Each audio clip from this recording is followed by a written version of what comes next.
Assalamualaikum Ustadz. Ustadz, kenapa doa-doa kita tidak dikabulkan Allah?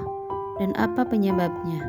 Nabi SAW, jaga makananmu takun mustajabud da'wah. Ihfaz mat'amak takun mustajabud da'wah. Jaga makananmu, maka engkau akan menjadi orang yang amat sangat dikabulkan doanya. Seseorang, kata Nabi SAW, yang rambutnya kusut berdebu. Kenapa rambutnya kusut berdebu? Karena dia tidak mandi. Kenapa dia tidak mandi? Dia takut kalau sampai dia mandi rambutnya gugur dan dia bayar dam. Karena saat itu dia sedang pakai kain ihram. Kain ihram di tanah haram dalam keadaan umrah, mengangkat tangan di tepi Ka'bah. Tapi kata Nabi, doanya tidak dikabulkan Allah. Mengapa doa tidak dikabulkan Allah? Ada 4 sebab. Yang pertama, mat'amuhu haram, makanannya haram. Masyrabuhu haram, minumannya haram. Malbasuhu haram, pakaiannya haram. Wa ghudhiya bil haram, diberi, disuap makanan haram. Anna yustajabulah. Apakah mungkin doanya dikabulkan Allah? Lidah yang dia pakai meminta kepada Allah adalah lidah yang dia pakai untuk makan haram. Diharamkan Allah mengabulkan doa dari lidah yang memakan haram. Kecuali lidah dia 2, satu untuk makan, satu untuk berdoa. Oleh sebab itu maka berawal semuanya dari makanan. Makanya sahabat Nabi bernama Abdullah ibnu Umar radhiyallahu anhuma suatu ketika mengorek setengah kurma, bukan satu butir kurma, setengah kurma dia korek dari dalam tenggorokannya. Sahabat yang lain heran, muntah tidak apa-apa, tapi mengorek sampai muntah bisa jadi haram, makruh kalau sebabnya. Tapi ini kenapa engkau korek? Apa kata Abdullah ibnu Umar? Tadi aku makan satu kurma, setelah itu aku makan sebelah, yang satu masih tertahan. Datang orang lalu mengatakan, kamu tadi makan apa? Saya makan kurma. Kurma itu dari siapa? Dari si fulan yang memberikan makan kurma. Kamu tahu tidak kalau dia itu hasil usahanya syubhat? Syubhat masih remang-remang, belum pasti betul haram. Tapi Nabi mengatakan, famanittaqas syubhat, siapa yang menjaga dirinya dari syubhat, faqad istabara'a lidinihi wa irdihi, dia sudah menjaga agamanya dan menjaga kehormatannya. Dulu orang yang menjaga makanannya dari yang syubhat, dari yang tidak jelas ini, orang itu disebut dengan orang yang wara'. Wara' artinya menjaga diri dari yang syubhat. Taqwa menjaga diri dari yang haram. Dulu kalau ada orang mengatakan, tadi baru saja ada orang datang membawa uang kemari dan saya menolaknya, orang itu akan dikatakan kamu adalah orang 2, wara atau takwa. Hari ini kalau kita berkata, tadi ada orang membawa harta yang banyak tapi saya tidak mau, saya tolak, maka sepakat teman-teman kita akan berkata, kamu adalah orang yang bodoh. Kenapa tidak diambil? Itu haram saudaraku. Aku tidak ingin merusak doaku, lidahku. Itu memang haram, tapi kita keluarkan saja 2,5% jadi halal toh. Dia bahkan tahu bagaimana cara membersihkannya. Itu memang haram, brother. Tapi kalau kita pergi ke umroh, kita nangis di pintu Ka'bah, selesai. Menangis di pintu Ka'bah, ya Rab, ya Allah, ya Allah. Bagaimana mungkin memberikan sesuatu yang haram? Berapa banyak orang yang sampai ke tanah suci berharap kepada ampunan Allah, labbaik Allahumma labbaik, labbaik la syarika lak labbaik. Apa jawab malaikat? La labbaik wala sa'daik. Kau tidak dapat haji mabrur, umrahmu tidak diterima. Kenapa begitu? Zaduka haram, karena kau berangkat dengan uang haram. Apa sebetulnya judul ceramah Ustadz Zuhur ini? Yaitu berangkat dari pegawai KPK tidak mau kasih minum tadi. Dia bawa air minum. Saya lupa, kalau saya tahu saya bawa juga air minum dari rumah. Saudara yang dimuliakan Allah Subhanahu wa taala, hari ini yang paling mahal adalah integritas. Hari ini yang paling mahal adalah harga diri. Betapa banyak orang menjual harga dirinya karena ada yang lebih mahal dalam diri dia, dunia. Sedangkan kita mengatakan dunia beserta isinya hanyalah setengah sayap nyamuk. Begitu Nabi SAW mengajarkan. Berapa banyak orang berebut sayap nyamuk. Berapa banyak orang mencari sesuatu hanya sayap nyamuk. Makanya orang beriman itu melihat dunia ini kecil saja. Kalau dapat, tidak terlalu bahagia. Karena yang dia dapat hanya setengah sayap nyamuk. Dan kalau tidak dapat pun tidak terlampau sedih. Karena yang hilang itu pun setengah sayap nyamuk. Tapi kadang kita bisa kan mengomongkannya saja. Ketika sampai kita alami, ternyata setengah sayap nyamuk itu sebesar setengah sayap Boeing bagi kita. Setengah sayap nyamuk, itulah digambarkan Nabi SAW. Dalam perumpamaan lain Nabi mengatakan, celupkan ujung jarimu ke tengah samudera. Falyanzur bima yarji, angkat pandang apa yang melekat di ujung jari. Apa yang menempel di ujung jarimu, itulah dunia. Setetes, dua tetes. Apa yang tinggal, itulah akhirat beserta isinya. Jadi kalau ada orang terlampau mengejar dunia, maka dia hanya mengejar setetes. Kalau terlampau bahagia, bangga, sombong pada yang setetes.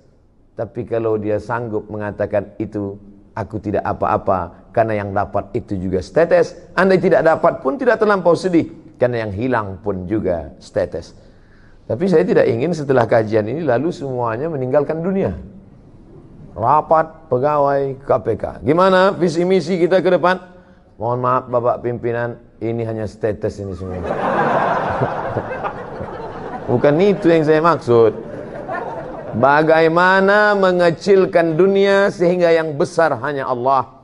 Bagaimana melihat manusia ini semuanya kecil, jabatan, kekuasaan, harta benda, yang besar adalah Allah. Di sini kita membesarkan Allah, di sini kita mengagungkan Allah. Yang kita angkat kedua tangan sambil berkata, semuanya kecil, hanya Engkau saja yang besar. Allahu Akbar.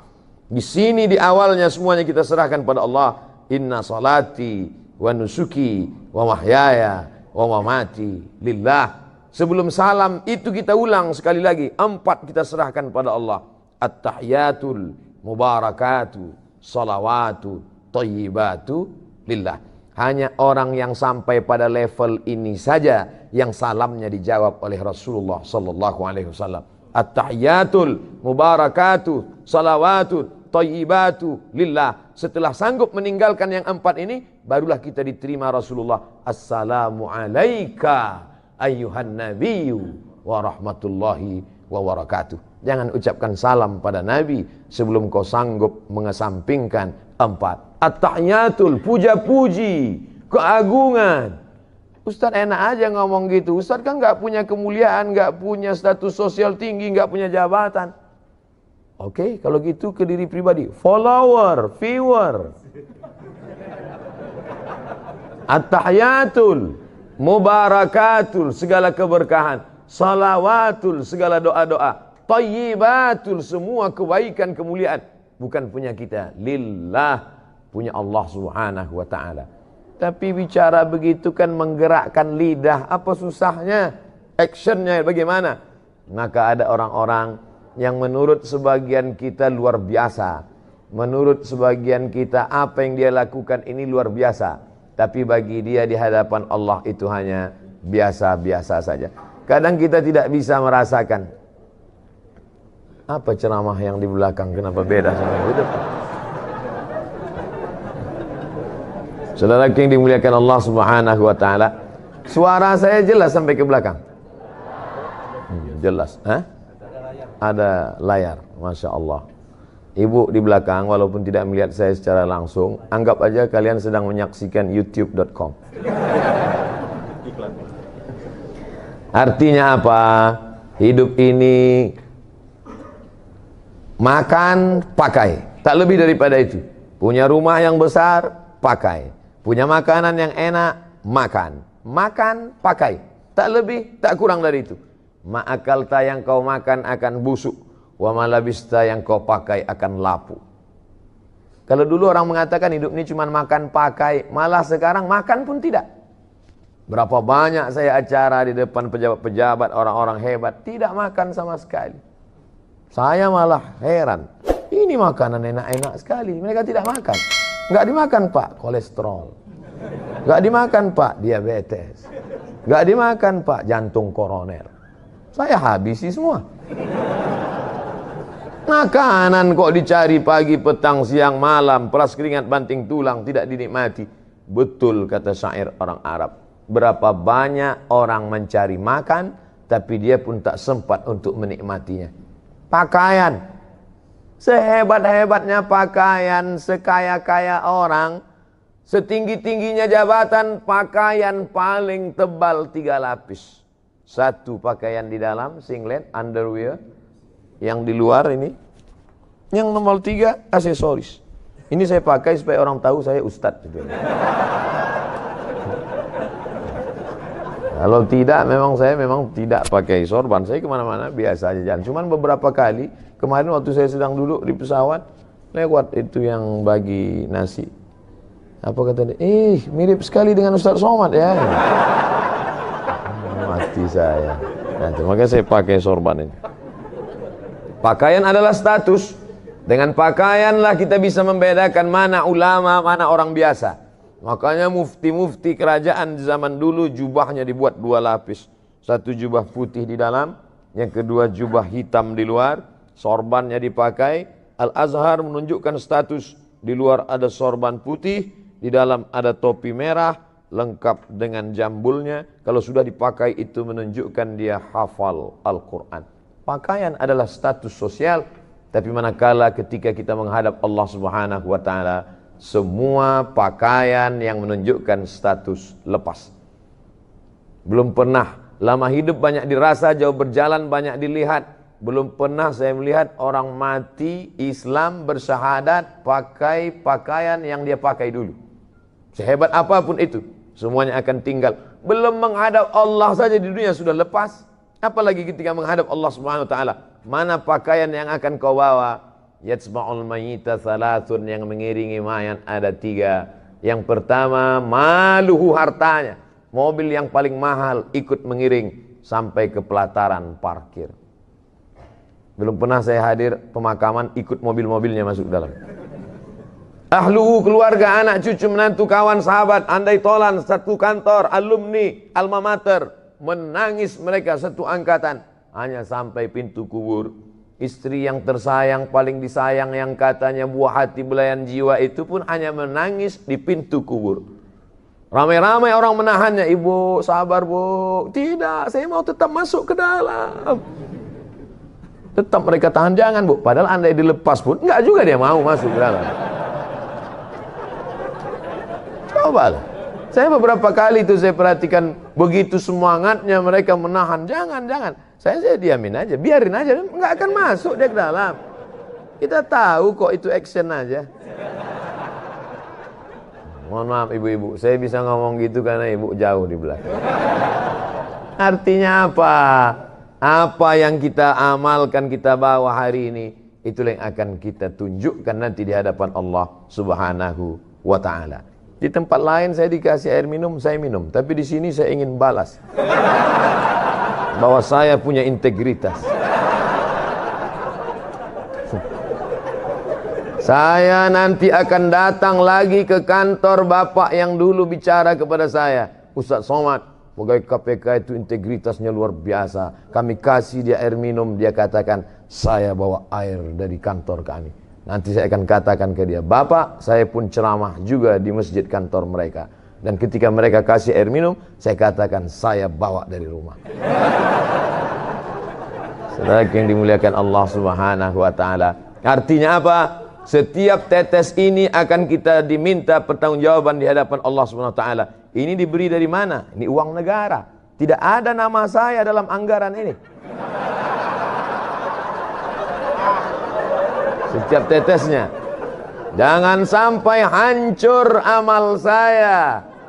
Pahala ceramah-ceramah saya semuanya habis hanya karena 600 ml ini. Integritas harus kita jaga. Takbir. Masya Allah, pantang dipancing. Ya'ti yaumal qiyamati, ada orang nanti pada hari kiamat dia akan mati menghadap Allah bisolatin, solatnya banyak. Salat qabliyah, salat ba'diyah, salat tahajud, salat witir, salat duha, salat isyraq, salat awabin, salat tasbih. Wa zakatin, zakat, wakaf, infak, sedekah, bangun masjid, pondok pesantren. Wa siyamin, puasa Senin Kamis, puasa Nabi Daud. puasa ayyamul bait, puasa 6 hari di bulan Syawal, puasanya banyak, tapi ternyata amalnya itu tidak bisa menolong dia. Sebab apa? Mat'amuhu haram, karena memakan harta orang lain. Akala mala hadza, memakan harta si fulan. Wa safaka dama hadza, menumpahkan darah si fulan. Wa daraba hadza, memukul si fulan, menganiaya si fulan, menzalimi si fulan. Diambil salatnya diberikan pada orang yang dia aniaya, diambil puasanya diberikan pada orang yang dulu dia zalimi, diambil sedekahnya diberikan pada orang yang pernah dia sakiti. Faniyat hasanatuhu, habis amalnya, tapi orang yang menuntut masih banyak. Lalu apa yang terjadi? Diambil dosa mereka, diambil dosa orang yang pernah dia zalimi, turihat ilahi, dicampakkan kepada dia, summa turiha finnar, lalu dia dicampakkan ke dalam api neraka. Kalau dosanya pada satu kelurahan, karena kebetulan dia kepala desa, paling banyak satu desa 5.000 orang. Tapi kalau dosanya zalim, memakan harta orang se-Indonesia, ini anggaran orang se-Indonesia. Kalau sampai saya minum tanpa ada kejelasan, ya akhirat. Nampaknya makan siang pun terancam siang. Saudara yang dimuliakan Allah Subhanahu wa taala. Kullu qardin jarra naf'an fahuwa riba. Setiap pinjaman kalau ada unsur manfaat dari pinjaman itu, maka pinjaman itu menjadi riba. Siapa yang tidak lepas dari pinjaman? Selama hidup pasti kita pernah meminjam. Tidak ada barang yang cash di rumah kita sekarang. Semuanya pinjaman. Panci pun kredit. Semuanya pinjaman. Andai saya meminjam kepada Bapak, saya tak tahu nama-nama Bapak, tak tahu saya. Satu-satunya yang saya tahu nama di sini cuma Pak Novel Baswedan. Saya pinjam uang Bapak 5 juta, Pak. Oke, Ustadz. Nih pakai duit 5 juta. Pinjam ya, Pak? Iya. Lalu kemudian besok 2-3 hari, boleh saya pinjam motornya? Apakah Pak Ustadz? Maka motor yang saya pakai itu sudah saya pakai unsur manfaat. Kullu qardin jarra naf'an. Kalau meminjam ada mengambil manfaat, maka manfaatnya itu adalah riba. Sekarang berapa banyak kita meminjam barang orang, uang orang, justru kita pinjam karena manfaat itu. Kalau tidak ada manfaatnya, kamu kasih pinjaman sama dia. Iya. Kenapa kamu ambil barang dia, kamu manfaatkan? Loh, kalau enggak saya manfaatkan, saya dapat apa? Betapa logika kita sudah terbolak-balik. Pernahkah ini terjadi pada ulama-ulama dulu? Ya, ada seorang ulama namanya Abu Hanifah. Kalau saya sebut Abu Hanifah banyak yang tidak kenal. Saya sebut nama lengkapnya Nu'man bin Thabit, juga tidak kenal. Tapi kalau disebut Imam Hanafi, oh. Makanya kalau kenalan sama orang tanya nama lengkapnya. Nama siapa? Abdul Somad. Oh itu. UAS itu juga. Ustaz Abdul Somad. Abu Hanifah, Nu'man bin Thabit, Imam Hanafi meninggal di Kufah, Irak tahun 150 Hijrah. Kemudian ada orang meminjam uang dia, dan ketika itu dia bertamu ke rumah orang tersebut. Di depan rumah orang itu ada sebatang pohon kayu yang rindang, dan dia tegak di tengah panas. Datang orang melihat, Imam Hanafi, iya, kenapa tidak bernaung di depan rumahnya? Kan ada pohon kayu, tegak saja di bawah pohon itu, kenapa? Dijawab Abu Hanifah dengan argumen tadi, kullu qardin jarra naf'an fahuwa riba. Setiap pinjaman kalau mengambil manfaat, maka itu adalah riba. Tegak di depan rumahnya, yang di bawahnya ada pohon kayu, yang tempat bernaung tidak kena panas, maka tegak di bawah pohon kayu itu pun, jangankan masuk ke dalam meminum airnya, jangankan masuk ke dalam memakan kuihnya, jangankan masuk ke dalam meminjam untanya, berdiri di depan rumahnya mendapatkan naungan pun sudah termasuk dalam kategori riba. Jadi ulama-ulama itu dulu kenapa ilmunya berkah? Lagi-lagi menjaga makanan dan minuman. Kalau lidah yang dipakai tidak pernah makan riba, makan haram itu, maka akan masuk ke dalam hati manusia. Kalau kita dengar ceramah orang, masuk dia ke dalam hati kita, insya Allah. Tapi kalau tidak, ini nanti di akhir coba ceritakan masuk apa tidak. Kalau tidak, berarti lidah saya ini sudah makan macam-macam. Saudaraku yang dimuliakan Allah Subhanahu wa taala, tapi Allah tidak bebani kita di luar kemampuan kita. La yukallifullahu nafsan illa wus'aha. Tadi saya mulai jam 12 lewat 15. Masya Allah. Itu enaknya kita ceramah di KPK ini. Mereka tepat waktu. Saya dikasih tahu Ustadz hanya sampai jam 1 lewat lebih korupsi. Karena mereka ini sangat punya integritas Ustadz. Kalau di tempat lain Ustadz lewat dikit aja 15-10 menit mereka tetap nggak apa-apa, lambat-lambat dikit nggak apa. Di KPK Ustadz jangan coba. Lewat 1 menit aja mereka bubar sendiri. Daripada Ustadz malu, bagus Ustadz tutup sebelum habis. Sakitnya nggak seberapa, malunya. Ini kan direkam. Nanti masuk ke YouTube, apa kata orang? Ustadz Somad ditinggalkan jamaah karena korupsi. Luar biasa. Masya Allah, tabarakallah.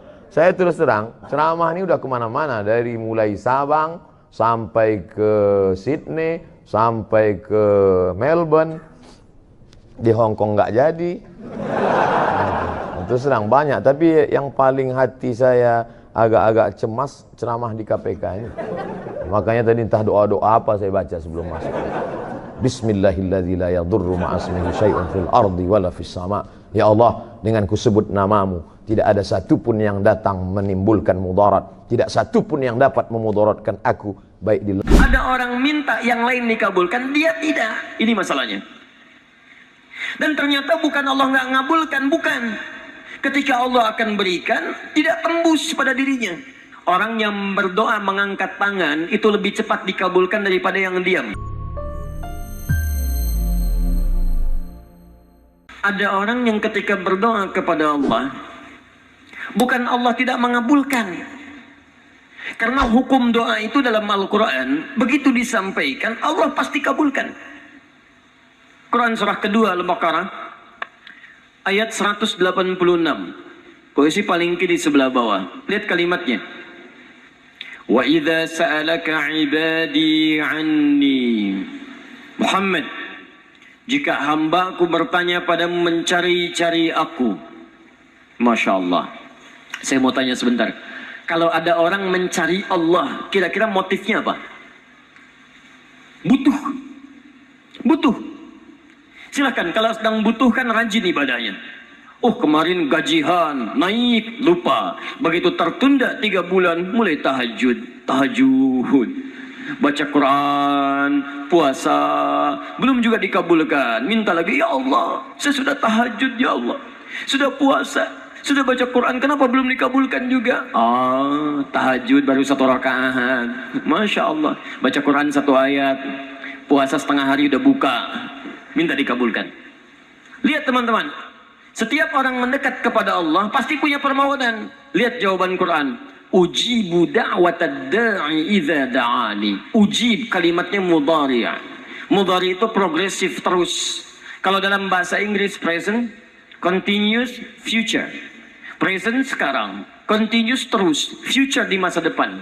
Jadi sifat doa itu, kalau Anda minta sekarang akan dikabulkan, minta nanti akan dikabulkan, minta di masa depan akan dikabulkan dengan cara Allah yang terbaik yang dikabulkan menurut maslahat untuk Anda.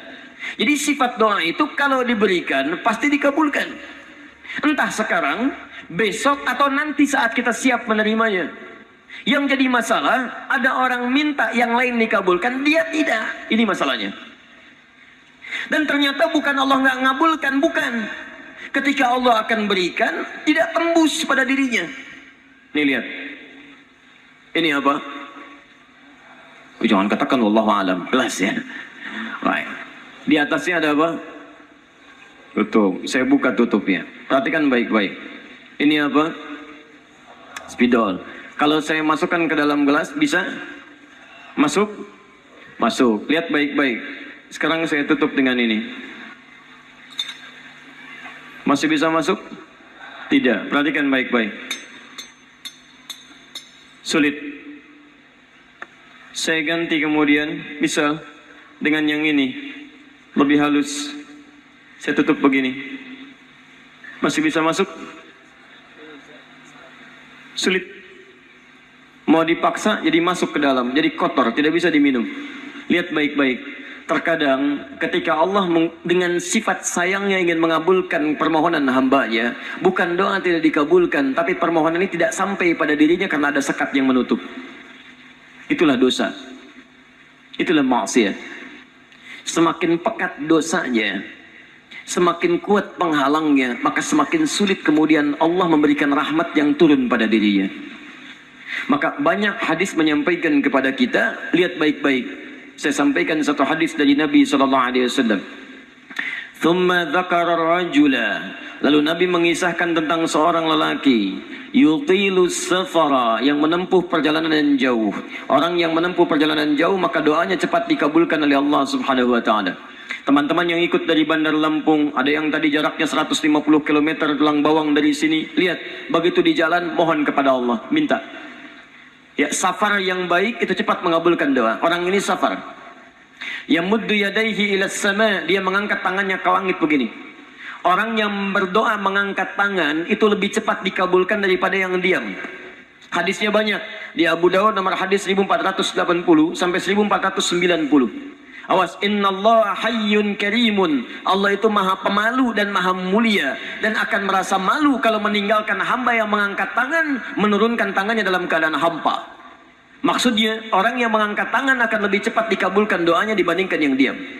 3. Fayaqulu ya Rabb, ya Rabb. Maka dia berkata, ya Rabb, ya Rabb, memohon dengan al-asma'ul husna, sifat rububiyah Allah yang kalau dimintakan dikabulkan. Ya Rabb, ya Rabb. Quran surah ke-17 ayat 110 sampai 111, paling kanan di pertengahan. Lihat baik-baik.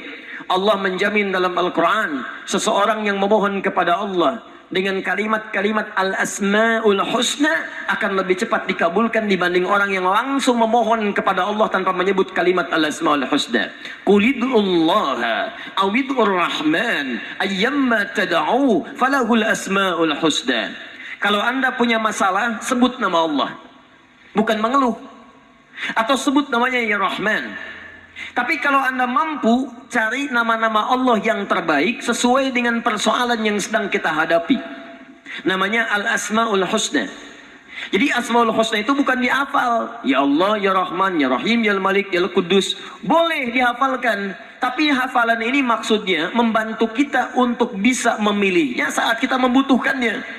Misal, Anda sedang punya masalah kesulitan, mau berdoa, sebut namanya yang sesuai dengan kesulitan Anda. Ya Al-Fattah.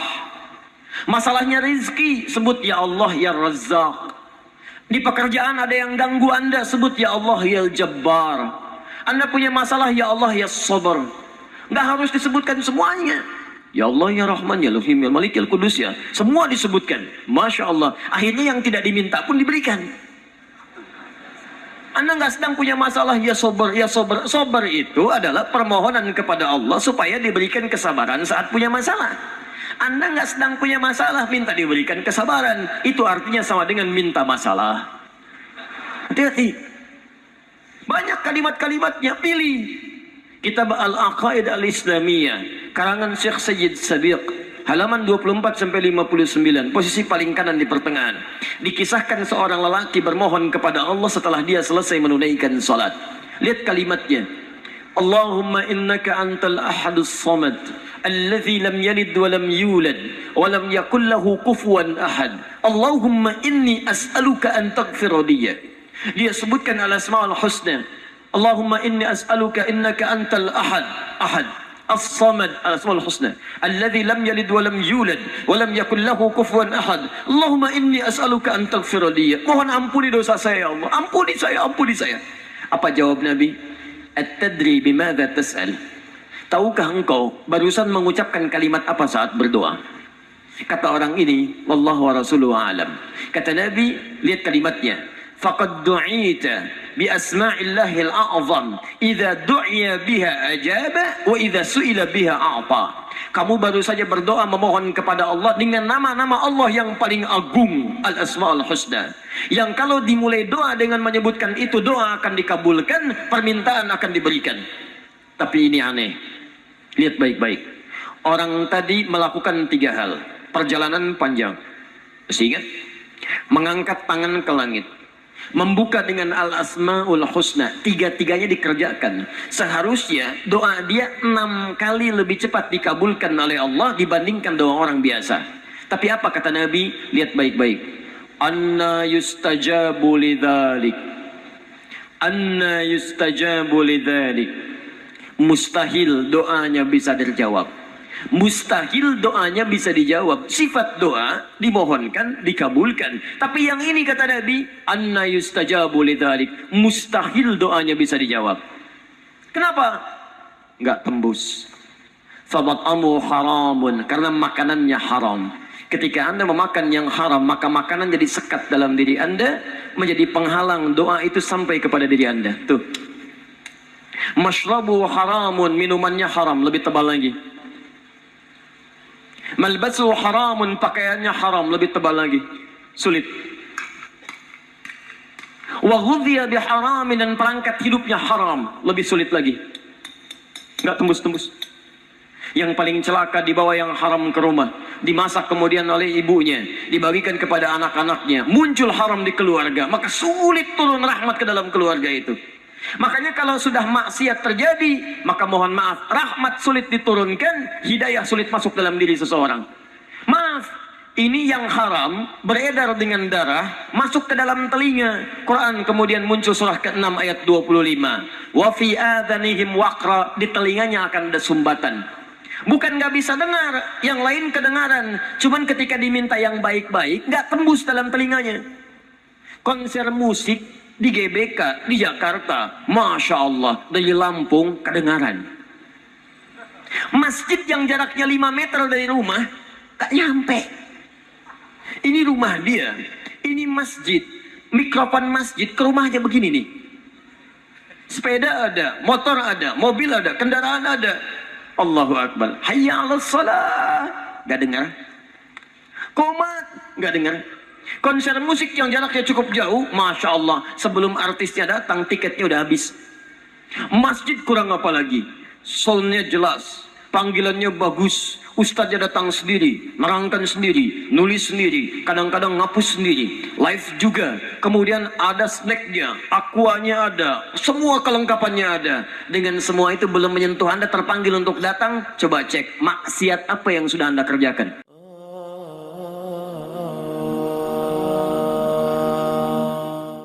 Share video ini agar bermanfaat dan menambah wawasan ilmu agama kita serta menjadi amal jariah kelak di akhirat nanti.